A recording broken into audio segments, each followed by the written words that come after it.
Hello, everybody. Peace sign. Welcome back to Bag is Bag. It's been a very, very long break from the pod, but I'm starting to bring back new people. Gotten some exciting guests and lineup coming for you all. Today we have Martin with us. Thank you so much for accepting to come for this pod. It's my pleasure. Once the uncles call, I come running, That's good to hear. So today, what we'll do before we get started, normally as usual, we'll just play for icebreakers. We'll play 3 rounds of categories, and the winner gets. What does the winner get? There's always a wager. The winner gets free entry to the next uncle's party, or vice versa. That's true. So 16th, November 16th, and ours is December 6th. Well, December 6th. Unfortunately, I can't make it. I'm DJ, so but we'll see. Okay, so I'll just take So I'll mention the category, and then then we go back and forth, and then whoever snoozes. All right, if you snooze, you lose. All right. So the category is famous people. Okay. Famous people that you know. Selena Gomez. OJ. Rema. Dave Chappelle. Kris Jenner. Chris Brown. Kevin Hart. Kevin Little. Kevin Systrom. The fuck is that? That's Instagram's founder. That's Instagram's founder. Okay. I know you've already lost. I haven't lost yet. I was like, that you said the famous people that we know. Famous. I can literally say any name. Actually. I can say any name and be like, yeah, you don't know that guy. That guy is famous. But you are famous, so I could have said my name. Okay, let's go on that round. Let's. Okay, so do you pick next? No, pick. Yeah, okay. Pick. Okay, the category is WWE wrestlers. Damn. Brock Lesnar. Triple H. John Cena. Booker T. How many seconds do you have? You've lost. If you snooze. No, I was literally just wondering so that I know how long to think. Damn, I had plenty in the Arsenal. Do you want to go again? No. I don't know that many wrestlers. Okay, maybe pick from here. Okay, I don't know that many wrestlers. Okay, let's try this one. Jesus Christ. Which one is this? Let's go. No, you don't. What was that? Jesus. Cryptocurrencies. Jesus, what the fuck is this? Do you work for this company? Oh, this is my card game. You made this game? Yeah. This is not fair. Now I'm playing against the person that made the game. Okay. I've actually lost on every. Alright, let's go. Okay. Harry Potter characters. Damn, okay. Harry Potter. Snape. Hermione. Dumbledore. Hagrid. Malfoy Senior. Harry Potter Senior. No, that was his dad's name. Fuck. His dad's name was not Harry Potter. Malfoy was Malfoy. But Malfoy Senior, his dad. Yeah, his name was Malfoy. His first name was Malfoy. You didn't say Malfoy. I'll catch you next time. 1-1. Okay, last round. Let's do something. I don't know if you should do Justin Bieber songs. Jesus, no. No. Make it This is. Okay, so this one we're inclined to this one, so hopefully we should have something. Okay. Music streaming services that you know. The category is music streaming services. Okay. Deezer. Boomplay. Apple Music. Spotify. Audio Mac. Tidal. Amazon Music. Deezer. I said Deezer. Okay. Yeah, so you win. Well done. I win. So I'm coming on the 16th. Well done. AfriqueLikeMe. Let's go. Let's go. I see you're repping. I'm You're repping. I'm always repping. Stay repping. Oh wait, so AfriqueLikeMe 5.0. Are you selling the merch? Yeah. How much is the merch? And right now it's $40 for the tees, $80 for the hoodies. Okay. Once they arrive. Oh, it's going on. It hasn't arrived yet. It's pre-order. Pre-order. Pre-order. Oh. How long will it take to? It's going to be available on the day of the event. Oh, okay. So most people will just pick theirs up. Oh yeah. Once they show up. Oh, okay. Oh, yeah. Sweet. So that's the setup. It will be cool if plenty of people can wear it on the day of. That's kind of tacky, you don't everyone wants to show up in their special new attire on the day where they're the only ones that are rocking it. You want to show up to a place, you're the only one wearing the tee that day. But it doesn't hit as hard when everybody's just wearing the same tee. Oh, okay. At the same time. So you take your package, take it home, and then you bust it open on a very special day. Sweet. Yeah. I wanted to go into asking about what your target audience look like, because as I'm thinking of these teas, people coming to buy their tea, how you all have defined your target audience. But before we get into that, because before you define your target audience, you have to know where you're coming from. Okay. So let's go to where you are coming from. So we have Martin here with us. Martin, can you please just give us a quick summary on who you are, what you do, maybe why you do what you do. Okay, just let the audience know who Martin is. A lot of questions. Yeah. I thought the first question was going to be, Martin, what is your bag? So it's what you do. So what is your bag? Your bag is what you do. Okay, fine. What do you do? Yeah. Let me first attempt. Because today I had to write a bio. I have a bio, but I have not bothered to update that thing in 3 years now. And every time that somebody asks me for my bio, it's the same struggle. Trying to figure out what to update in that document. But about me, my name is Martin. My middle name is Sesinu. That's how you get Martin Ses. Yeah. I'm Nigerian. I'm from Lagos State. Sweet. As it has to do with Canada, obviously living, a dream my parents had for me to make sure that we're good, we're not in a struggling society. Oh yeah. So I've lived in Canada since I was 18 years old. Oh yeah. I did a little bit of high school, did university before moving to Toronto. Oh, okay. So it was when I was in Toronto working. I worked as a business analyst in software development for just over 9 years. Oh yeah. And during that time is when I became a fashion designer and a DJ and musician. Oh, so all the attires that you wear, you design. The design, they're custom. Sweet. Most of them are custom pieces. Oh yeah. One of ones.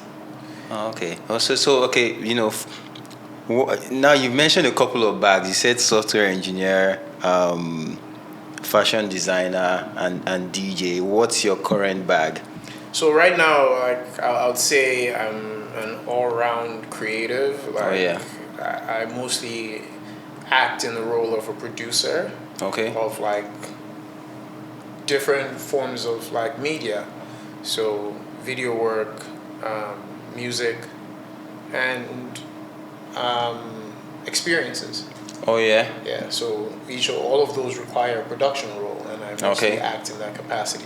Oh. So you wouldn't label yourself as maybe, because I know Martin as a DJ, so you wouldn't label yourself like a DJ. Yeah, that's a very tiny part of the work that I do. Oh, I see. I'm mostly a producer of experiences, visual content, and music. Oh, okay. So how did you get into this? Because you spoke about software engineering, and I'm a software engineer too, and going into that field, you are very comfortable around computers and know how to use the tooling. How did you get introduced into this creative aspect? How did you move into that from software engineering? Okay, so I was in the grind. I used to go to work. Pause. Oh, pause. Oh yeah. it's Oh, we motion have to move. activated. Oh damn. Okay. All right, we're back. Yeah. So I was in the grind every day. I used to go to work. So at some point, it became a little bit of a monotony, and I'm always looking for ways to um, be myself. Oh yeah. Like I've always had that very strong sense of self. I just can't be comfortable, just being just another Joe. So that was what really, pushed me into making clothes. Okay. I just wanted to make what I felt. Oh, you was started my out from own clothes. style, Oh, yes. okay. So I picked up a sewing machine and started like learning how to make clothes. Okay. So obviously that process takes a while, and also trial and error. But in no time, I was wearing my own custom clothes to work or to whatever functions I was doing, and that obviously quickly spiraled into making clothes for other people. Oh yeah. And that spiraled into making clothes for artists. So now DJs especially wanted me to make clothes for them. Who were the first set of like people that reached out? How did they?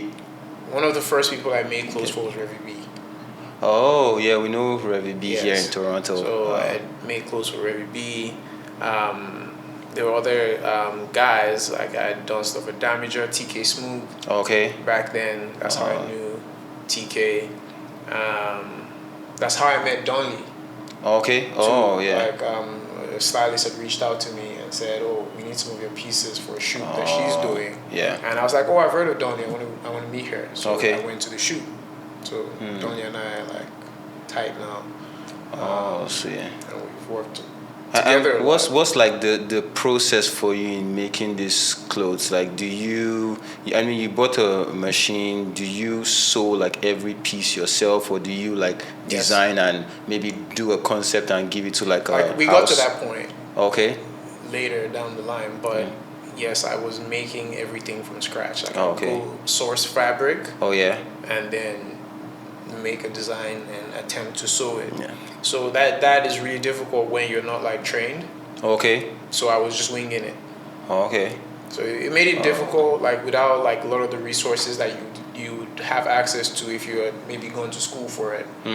I see. It's not just the skills you get a lot of like knowledge about resources. Yeah, where to like materials, Exactly. where to source materials, what the whole logistics process is. Exactly. True. Yeah. So I didn't have a lot of those, but it made my journey a bit more difficult. But I'm the type of person that I find a way. Oh, okay. But it was just very time consuming. So somewhere like 2 years into this whole situation, because I think I started making clothes in like 2017. Okay. Right, somewhere around there. And then in 2019, after I had met Donley, Yeah. we decided to go to a party in the summer. It was an Afro House party. Okay. The name of the event was Afro House, run by this lady, Sarah Jane Reigler. Okay. So that was where I met Razak.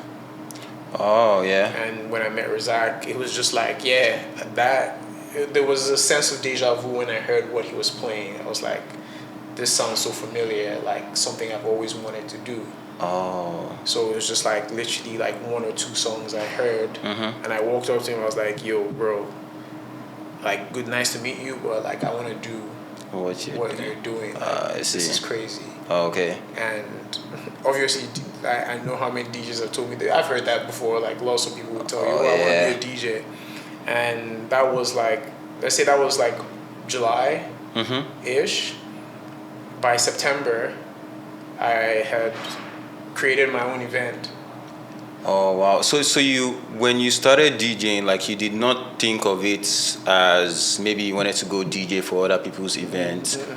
So it was, you wanted to just like go the only person I ever even bothered to like go to and say, book "Hey, you. I want to DJ," was a week after I picked up a controller. I went to TK because, like I said, I knew him at that time, and he was like a big time event organizer there and DJ. And I was like, "Hey man, like, do you mind if I like play a couple of like opening slots for you?" Okay. Because he had a Sunday residency at that time. Yeah. But like, I played one time. It was a shit show, Oh, do you care to share? Like how was that? Did you, is it that the audience, like, were you just? No, there wasn't an audience. Like it was just my friends. Like I had like maybe 3-4 friends that showed up like early. Oh, yeah. Because this was you like were 4 opening. p.m. Yeah, Oh, it was okay. like 4 p.m. at a day party. Yeah. When there was nobody there, and I played for like an hour. Oh. And so there was the staff of the establishment and like a couple of my friends I see. that were there. But I was like, okay. That was your first like live. That was the first time I was DJing somewhere. Okay. Right, I've been DJing at home, I'll go on IG Live. I think it's very different. It's very different when you're practicing, because probably when you were practicing, it was good to an extent, but when you go live, that's the thing. I don't get performance anxiety. I get performance enhancement. Even the first time you did it. Yeah. Okay. Like when I in front of people, I do better. I see. Than when I'm doing something by myself. Oh. Cool. So it's interesting like that. Oh yeah. So when I say it was a shit show, I could now see like what how far I had to go, because I've been playing at home, but you're not really playing, for people. Okay, yeah. And like you're not really. You're just trying to play stuff that you like. So now that you have to think about like playing songs, like, okay, is that person going to like this song? Oh yeah, trying to read the trying to like read the room, or like see if people are enjoying what you're doing. You know this thing called Serato face, where the DJ is just looking at their computer. Yeah. Is that because now you're always, when I see you, you're looking at the audience, you're reading the room, looking at your laptop. Is that what you had then? When you were not like reading the audience. So then I used to prepare my sets. Okay. So I would like say, these are the songs I want to play, and this is the order I wish I'm going to play them. So I almost memorized like everything down to the cue points. Okay. I had like a mathematical approach to like how I was going to play the set. It was like 1s and 2s and 3s and so on and so forth. Yeah.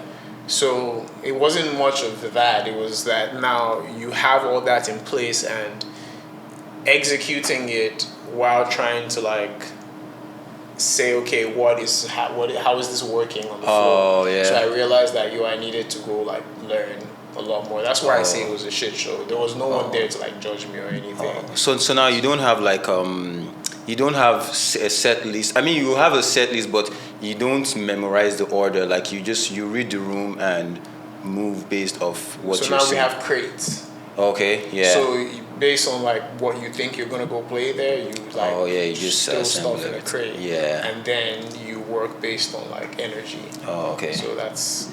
So we've veered off now into your I was trying to finish the main your DJ bag. But yeah. I was trying to finish how like I got to being a DJ. Okay. Yeah. So that first event that I did it was called Black Magic. It was actually a fashion show.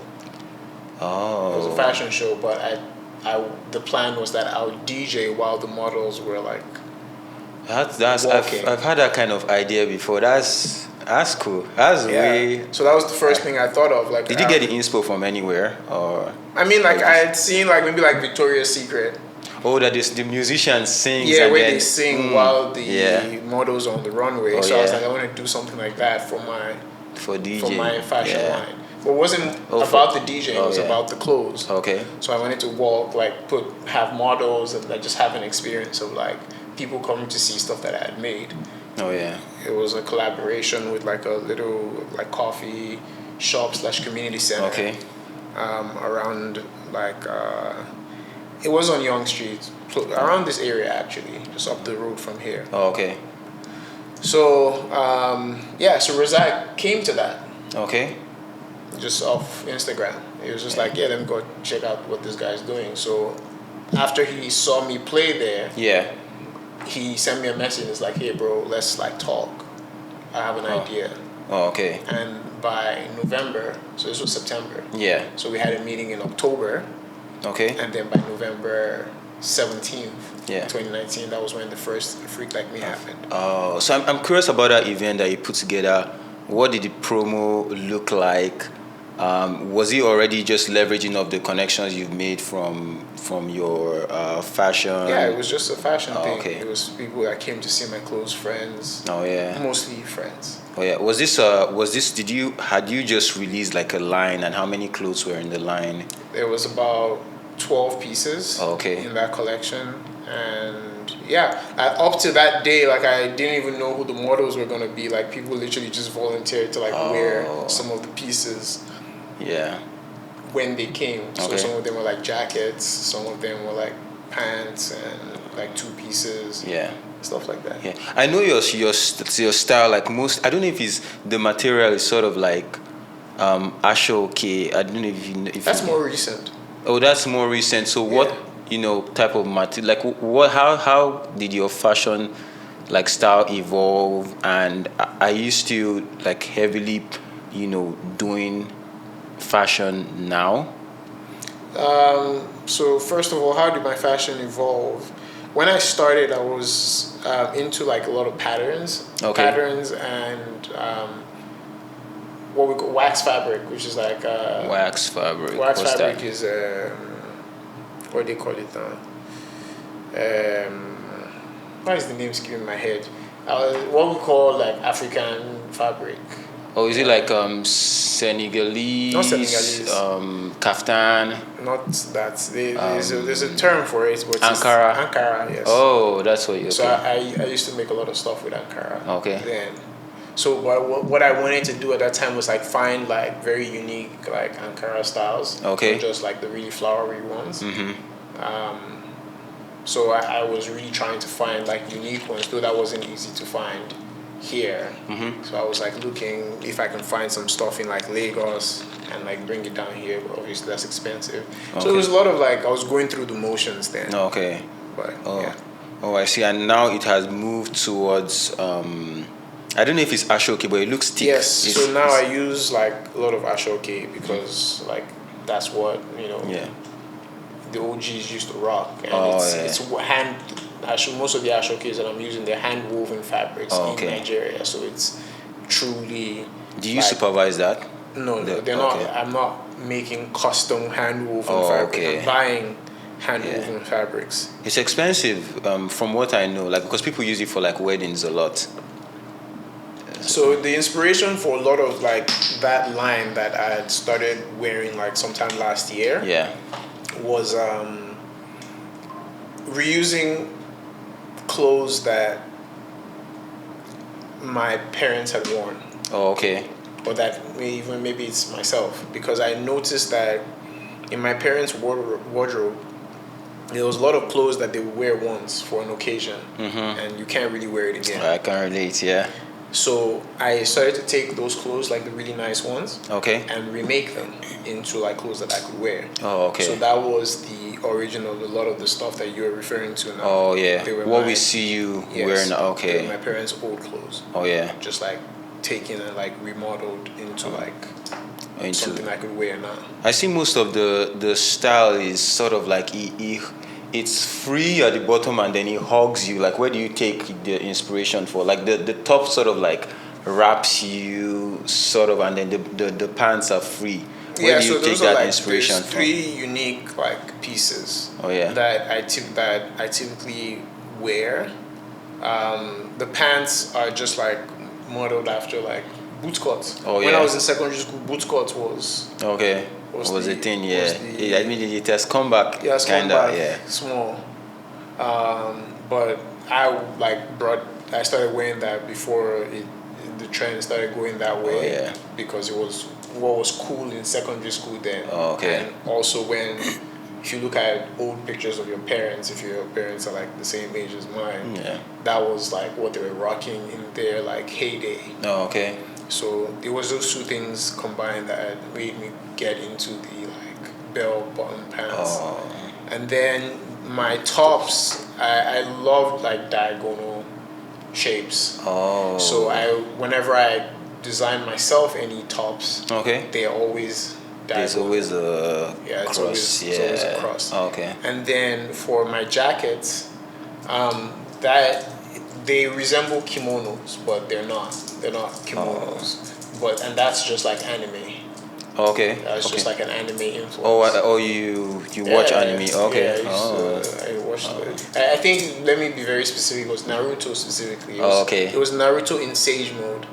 Oh, That's yeah, where yeah. that exact style is from. Yeah. And it ties back into like what my original like persona was. Okay. Which was like um, what I got into DJing for was to toe a line of like Nigerian electronic music.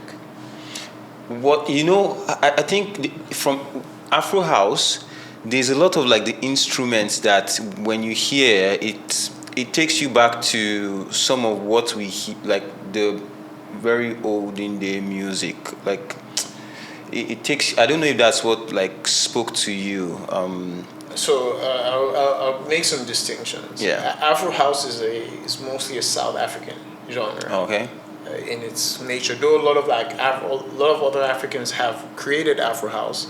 Oh yeah. But its origins are Southern Yes, African. Oh. So when I'm speaking of like Nigerian electronic music, I'm thinking of a strand of music that is developed out of like our own either traditional sounds or like older music. Okay. Things that we've inherited from like musicians that came before us. Okay. So that's what I'm talking about, not necessarily like Afro house. Though the most popular genre in African electronic music at the moment is Afro house. Oh yeah. So obviously we would play those genres. Okay. But my primary goal was to ferment our own strand of electronic music. Okay. And there was precedent for it.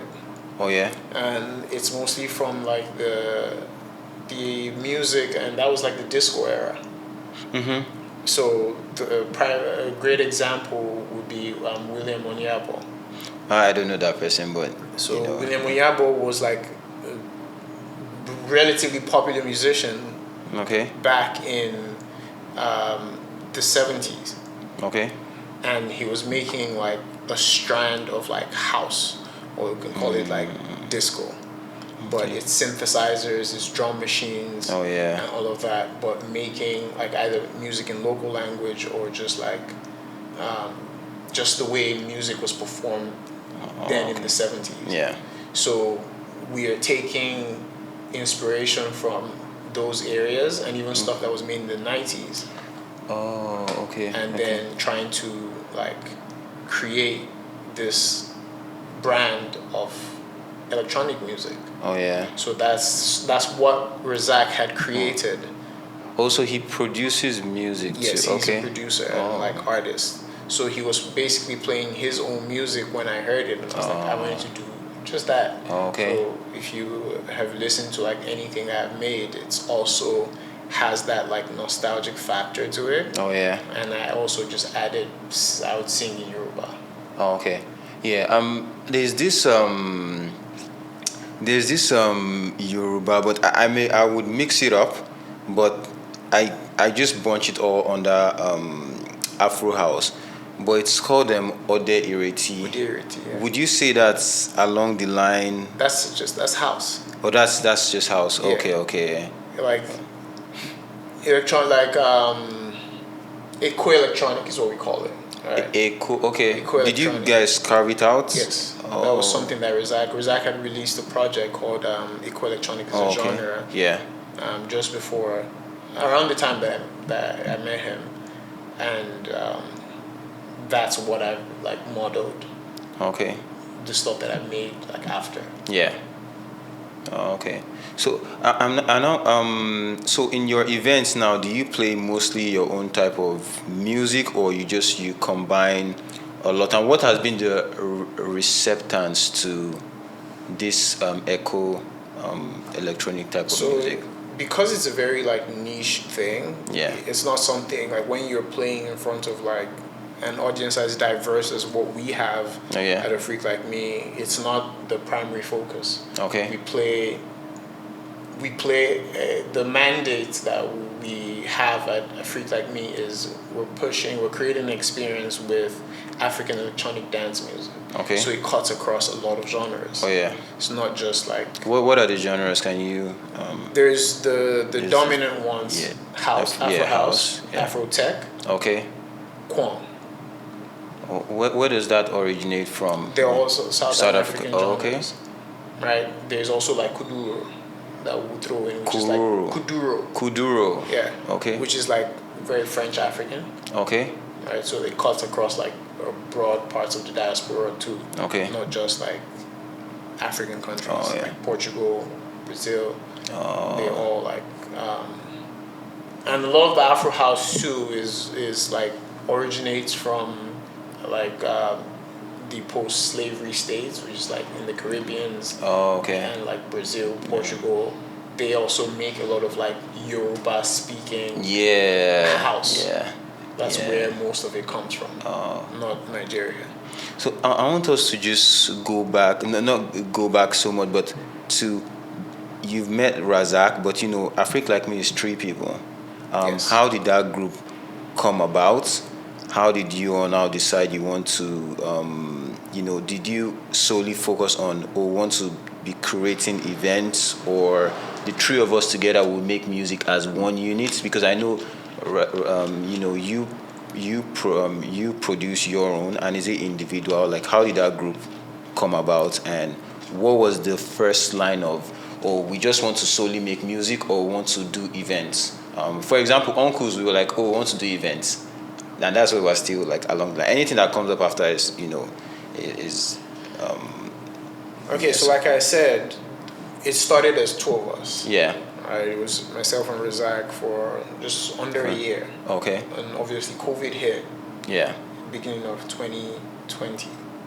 Okay. So it was in the summer of 2020 was when Anwar joined Okay. AfriqueLikeMe. It was just something we decided to do. I had a 3rd member, and it just happened to be Anwar Okay. that we decided to bring on, and that just felt right. Like, it felt like now we were whole. Oh, okay. And obviously, our mandate has always been the same. It's like an African electronic dance music experience. Okay. And everything just sort of comes under that. Okay. The music that we make, or us being producers and artists, Yeah. us running events, and us being a DJ trio, Okay. is all under that umbrella. Yeah. Us being a DJ trio is something that happened over time. Okay. It was a solution to a problem. What was the problem? There's three DJs. Who would take what slots? How do we even fit other guests into our events when there's 3 of us Oh, yeah. to play? Okay. So this was not a problem for a long time, because we were mostly doing like quarterly events. Okay. So whenever we do our events, it wasn't that big a deal. We would have like 1 guest DJ. Yeah. And initially, since Anwar started DJing when she joined AfriqueLikeMe, or after she joined AfriqueLikeMe. So she was like a new DJ, so at least it was just me and Razak. Training her. No, not really training her, just like that had to play. Okay. During the party. Really. Okay. So then it wasn't much of a consideration. But when we all became like full-fledged DJs, Okay. now it was like, how do we even figure out a lineup? Oh, yeah. When we have a guest, and then there's 3 of us that are going to play at this party. I see. So when we got our first residency, we're doing monthly events now, and even playing multiple times, like a month. Okay. We decided to just play at once. Oh, okay. So where we would have to like schedule 3 hours, Yeah. it was now down to an hour. Oh. How do you coordinate the practice? There was no such thing. There was no. So you just. It was just like the first time we played together. It was like one of those days we ran out of time, because we the event, obviously people come late, and then the event starts like 11:30. Oh, yeah. So now you have the first DJ play 11:30, 12:30. Second DJ plays 12:30, 1:30. Okay. the club is going to close at 2:30. Oh yeah. So we all just played at once. How do you coordinate? Oh, this is what I want to play next. You know, because you're selecting. Oh, I want to play this next. So you have to keep talking to yourselves. Like, yeah, we talk. Like if you ever watch this play, yeah, we're talking. We're just like vibing. Oh yeah. But now we needed to elevate technically in order to make it like sound cohesive. Oh, okay. Right. Yeah. So it's a skill that like I have found that because of doing that, I can. These days I play with anybody. Like a lot of the time when I'm playing to save time, I play back to back with my guest DJs. Oh, I see. Just because I can. Yeah, you've already learned the skill to like build like sync with build another. rapport. Oh, like okay. you can either set the tone or let the other person set the tone, and you just do what DJs do. You follow it up. Oh, okay. So, for example, now because we play. I wouldn't necessarily play different type of music. You can play my type of music. I've not necessarily veered off into the Afro electric music that you play. But if you wanted to sync with me now, I'm playing strictly Afro beats. Can you easily do that? I can easily do that. Like if you were playing and it's a number of things. There's a number of factors that play. It's like the floor. Oh yeah. What genre are we playing? Okay. What's the energy that we need to maintain? So now you use your DJ ABCs. Like, okay. What's the tempo we're going at? What's the key we're playing at? Oh yeah. What vibe are we trying to set? Okay. And then you look into your library and bring something that fits that criteria to the best of your ability. Okay. And now you just mix. So I found that this works quite well when you're playing the type of music we play, where it's like it's deep house. Okay. So you're not moving very quickly. Okay. The pacing matters. Okay. So you are like, the songs are built to ride. So it's much easier to blend when you're playing these genres. Okay. As opposed to if you're playing like Afrobeats, where you just have format, like where it's like you have to be going back to back. It's speed. It's like how many tracks can I hit these people with in the space of 20 minutes? Yeah. Whereas it's like what in deeper genres is like, what route am I trying to take to the peak? You can't really surprise the audience in your blends. Is that yes, what you mean? you're trying to make your blends as smooth as possible. One continuous song throughout, like for 1 hour, it feels like one continuous it's one song. train of thought. So though like one thing that has set us apart, and this is from like several people, and it's something we did on purpose too, is we interrupt a lot. We interrupt that to like insert Nigerian music. Oh yeah. We are playing house, or we're playing like deep house, but we would slap African music, like Nigerian music. Yeah, maybe you put like one or like an up. Yeah. Or you put like. Would you like blend it into I take for example Peru now. Peru by Fireboy. You put it under like a house beat. Yeah, that kind of. Is that how you interrupt? Yeah. That's how you interrupt. Okay. Right. But they like over time you learn to do that in a minimally invasive way. Oh, okay. Right. So you're trying to make it sound like this is part of the song. Okay. It's harder to do it when you just start out. Okay. But the more you do it, the more you know like what is minimally invasive on people's trains of thought. Because if you go to a proper like a techno like party, it's if you're not trained to it, it sounds like the same thing the whole time. Yeah. That's the job.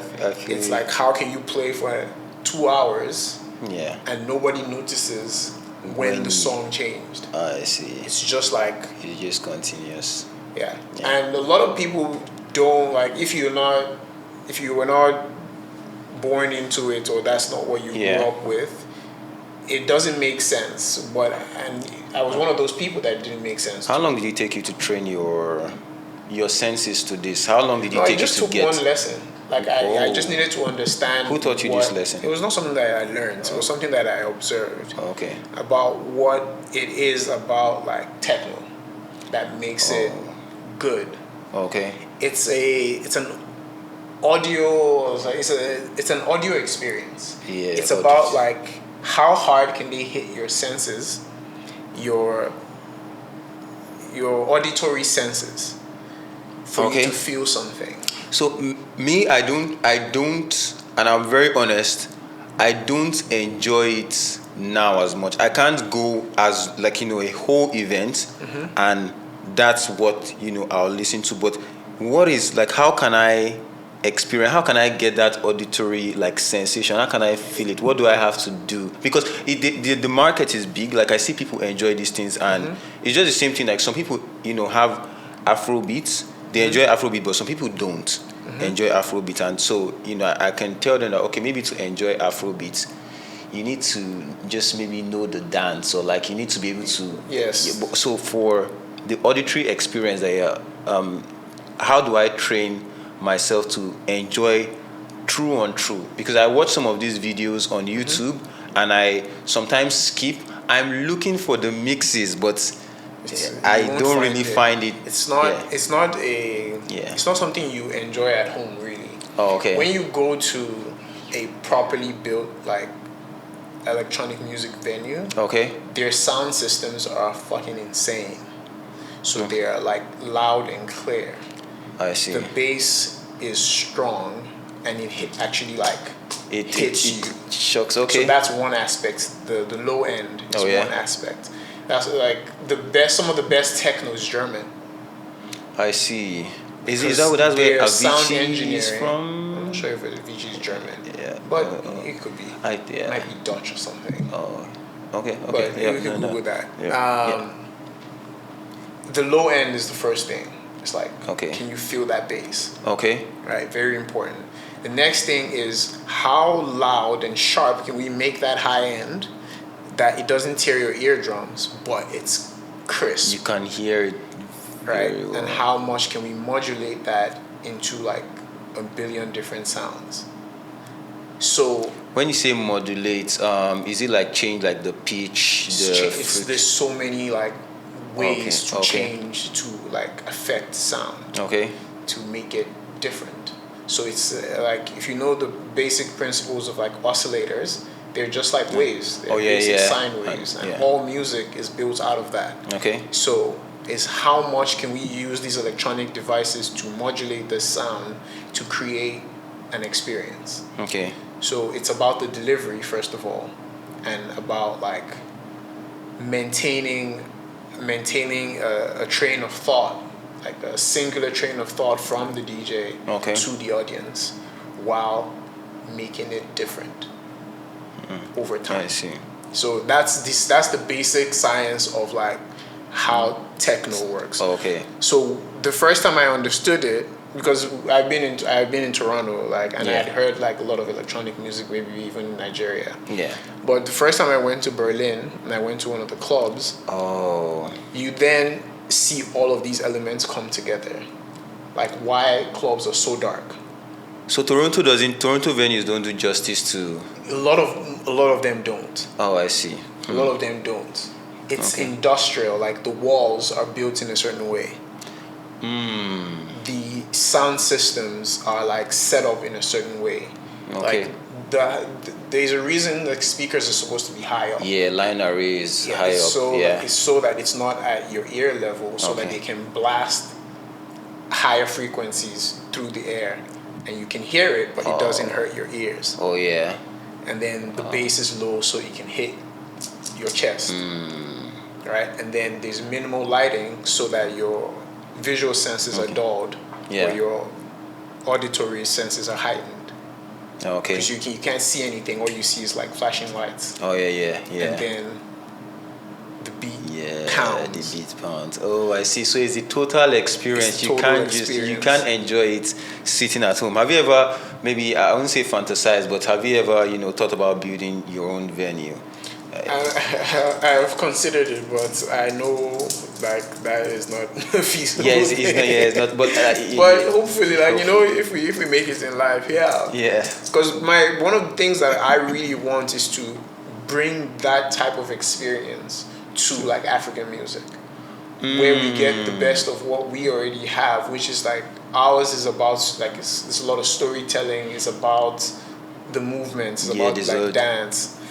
But then there's also something to be said about like the actual physical experience of music. Yeah. Right. Oh, I feel you. So that's good. So, to ask about your events, what does it take to put together an Afrique Like Me event or any other event that you? What's the process like for you, end to end? You know, if you can run through it quickly, up until people start. Ticketing up until you start ticketing at the door, from the conception of the idea, promo. You know, what does it take to put together an Afrique Like Me event? I think it's pretty the basics are the same. Yeah. We have a platform. Okay. Already. We do African electronic dance music. So every time we do an event, we're always looking for ways to elevate the experience of it. Yeah. And that's literally what I just explained. Yeah. What the factors that we're trying to bring together. The storytelling of African music, the dynamic nature of like sound. Yeah. We're always striving to like find better venues. Okay. And like with better sound systems so that we can like really push. Yeah, okay. So the first thing is finding the venue, obviously, like getting a place that we can have good sound. Okay. So it's either DIY or it's like a really dope club. Yeah. So once that is secure, I always make sure that we sort of like lock down the venue before we even think of like announcing an event. Oh yeah. So it sometimes like slows down the process, but that's the first thing. Yeah. So on my side, it's now thinking about how we delivering the experience. What is the sound going to be like? Okay. Who is going to handle that part? Do I have to be logging speakers on that day? Oh, okay. Or do we have somebody that is going to manage that process? Yeah. So I worry about that, and then capacity. Like once I know, okay, this is the room. Okay. This is how it's going to look. This is how it's going to sound. Oh yeah. Now I worry about like who's coming. Okay. Oh, okay. So then I switch into like this is how I'm going to market it to people. So there's some times where, and if I use the anniversary that might still be upcoming when this comes out, it's that there's already a story. There's 5 years worth of stories. Oh yeah. So I don't really need to push the envelope in terms of like explaining what the experience is going to be. So this time I didn't do much of that. I was just like reminding people that come, this event is happening. We've come 5 years. Yeah. So please come through. You know what's happening. Oh yeah. So maybe in the next few days I might like pivot to like trying to describe what we have in store for people. Okay. But usually that is the first thing. Okay. Like doing with the music that you're using on your promotional material. Oh yeah. To the visuals, you're trying to like describe what people might feel when they come to your event. Oh, okay. So obviously that the extent to which you can do that is limited by your resources. Okay. But in the end, that's always the goal. You're trying to communicate a feeling to people, and if people can buy into that feeling, then no matter how many people show up to your event, you would have a great event. Oh, okay. I'll say I have 2 more questions for you, and you've recently, I don't know if I wouldn't say recently because you're creative, so probably you started that from some time ago, but camera, photography, videography, when did you get into that? When did you get into that? And is it probably maybe proximity of being close to a photographer, or like how did you get into photography and videography? That was literally one of the first things I had done. When I was in university, I had taken a few photography courses, But before I went into computing science, I was supposed to go to film school. Oh, okay. I wanted to be a filmmaker. Oh. But at that time, I was a level-headed child. Let's put it that way. Yeah. So I kind of knew that the arts are not the most impressive lane to go on when you are from a Nigerian household. Not that my family was particularly adverse to it. Oh yeah. But you just know what your surroundings are like. You want to pick something that's lucrative. Oh yeah. So I went into computing science. Oh okay. What I had said then was when I finish, I'll go to film school. Okay. So that was the plan. That's why partly why I moved to Toronto. I was going to enroll, get a job. Oh yeah. And then enroll in Toronto Film School. Okay. But after a year or two, I was I don't really need to go to film school to be a filmmaker. Oh yeah. Oh, so that means you're even ahead of, because now with content creation, people are you don't need, with how much resources people can, how much resources are available at the fingertips for people to create film. Mm-hmm. Yeah, people feel like they don't need to go to film school, but then at the time that was not the sentiment. So then I was thinking Nollywood. When I say I wanted to be a filmmaker, I was my vision had always been I'm going to get myself settled and go back home and start become a director. Oh yeah. Become a film director. But then when you look at the steps that are involved, if you have a background in project management, oh yeah, it would quickly occur to you that it's either I have a lot of money, okay, or I'm the baddest at this craft already before anyone would even look your way. Oh yeah. So I had to dial it back a little bit, dial back the ambition at that point, and say, okay, maybe I need to go to work, maybe save some money, find some capital, and then I can think of commissioning my first body of work. Oh yeah. Becoming a producer director. Oh, okay. But just never got to that point. I mean, I feel with what you shared today, and how AfriqueLikeMe came about, and all what you're trying to do for the electronic music. I mean, with time as it matures, it kind of deserves a documentary, right? So that people can actually see the story. But to wrap it up here today is what advice would you give to? I wanted to box it and say, what advice would you give to a DJ? What advice would you give to someone trying to come up with an event? But what advice would you give to an up and coming producer, creative/producer? Mm-hmm. What challenges have you overcome that you think people can just skip through that?